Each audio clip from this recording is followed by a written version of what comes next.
Hello friends, welcome again to the series Why Mathematics.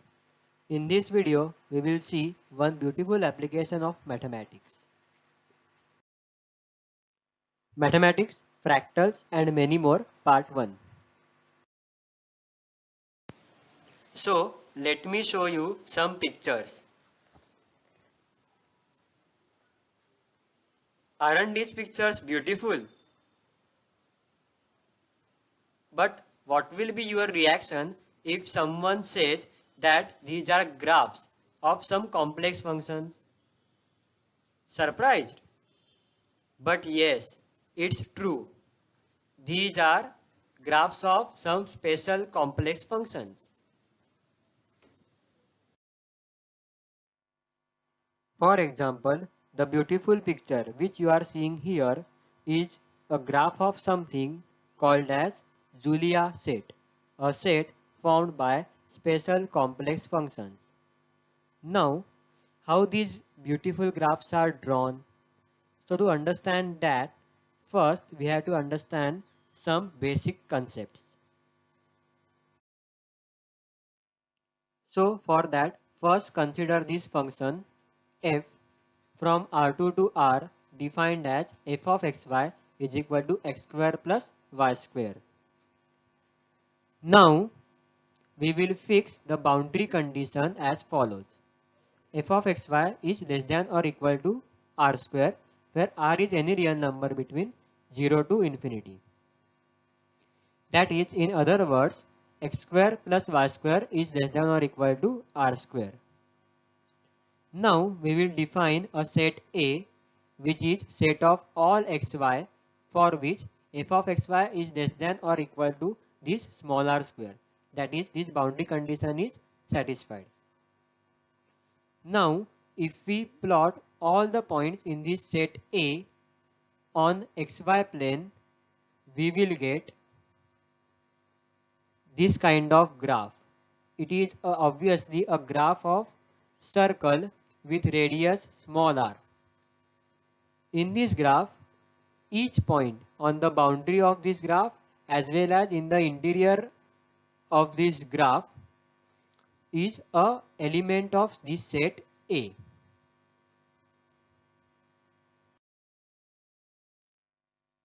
Now we will see what are complex numbers. So we know that many equations with real coefficients have real roots, but there are some exceptions like x square is equal to minus 3, x square plus x plus 1 is equal to 0, etc. So one cannot find the solutions of these equations in real numbers. So to find out the solution of these equations, we have to introduce iota. Now what is iota?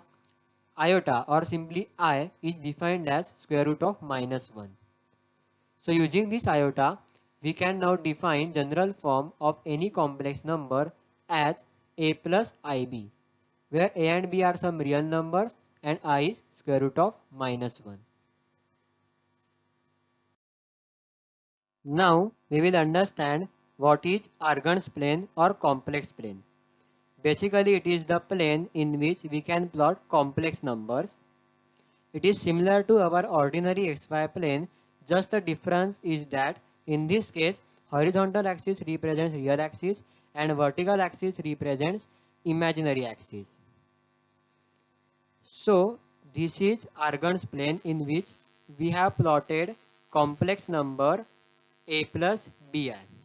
So this horizontal axis is called as real axis and this vertical axis is called as imaginary axis as said earlier. Now in this complex number a plus bi, we know that a and b are real numbers. So the real number b associated with I is called as imaginary part and this a, another real number, is called as real part.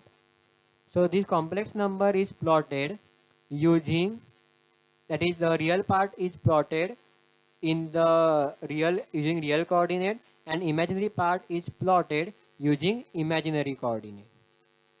So now in the as seen in the previous example, if there is some function of complex number, then after applying the boundary condition, the corresponding set of complex numbers can be plotted on this Argand's plane.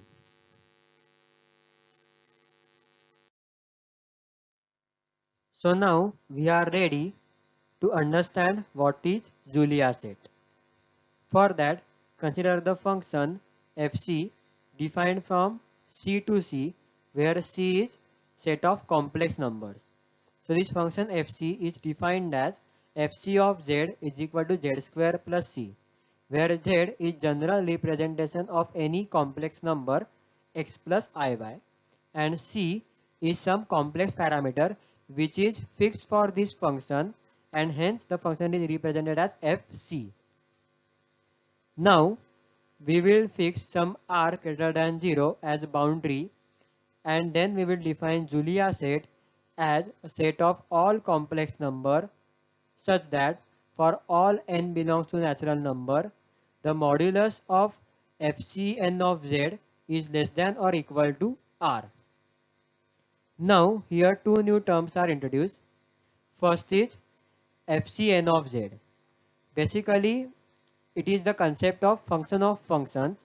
It is similar to concept of derivatives and higher order derivatives. That is, fc2 of z will be fc of z, fc3 of z will be fc of z, and so on. Another concept which is introduced here is modulus of complex number.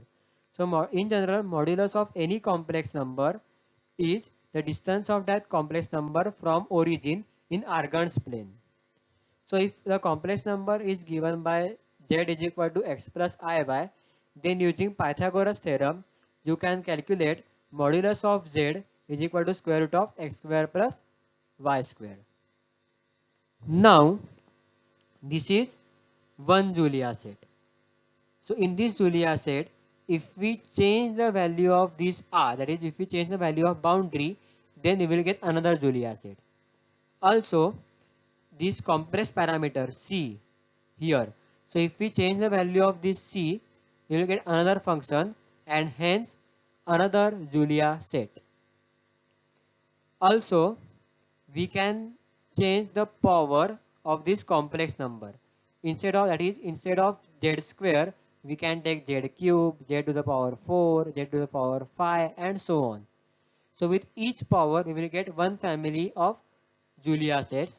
So the family or the z square which we are taking here is the simplest family of Julia set, which I am going to use here.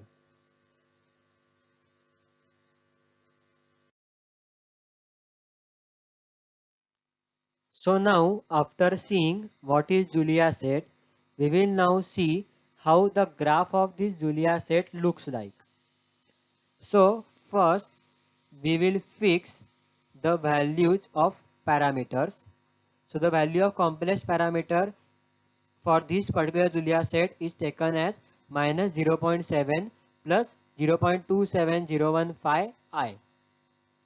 The value of boundary r is taken as 2, and as we cannot take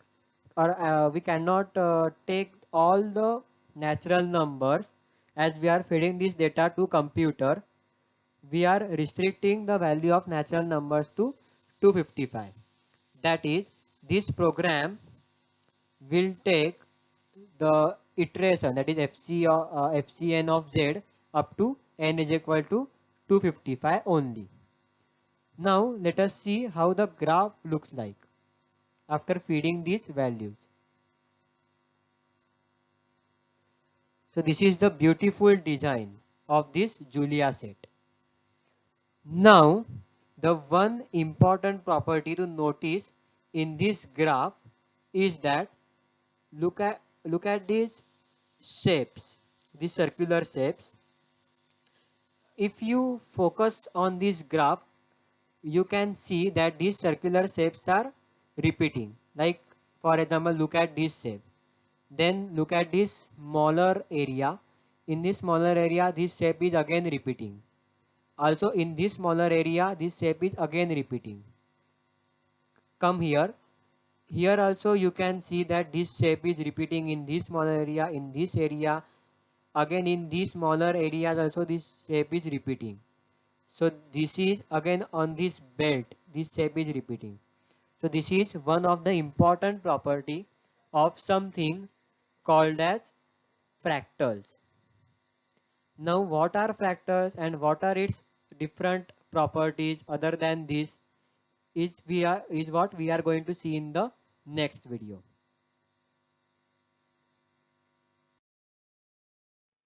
So now we will see what are the applications of this Julia set. Obviously, these beautiful Julia sets will have applications in the field of designing. So these are some examples. These are t-shirt designs, and another example is this is wallpaper art.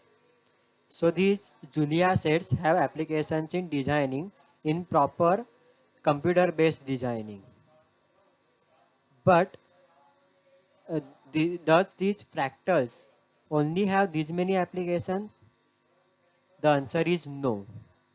The application of Julia set is restricted to the designing field, but the application of fractals are in many other fields, which we are going to see in the next upcoming videos.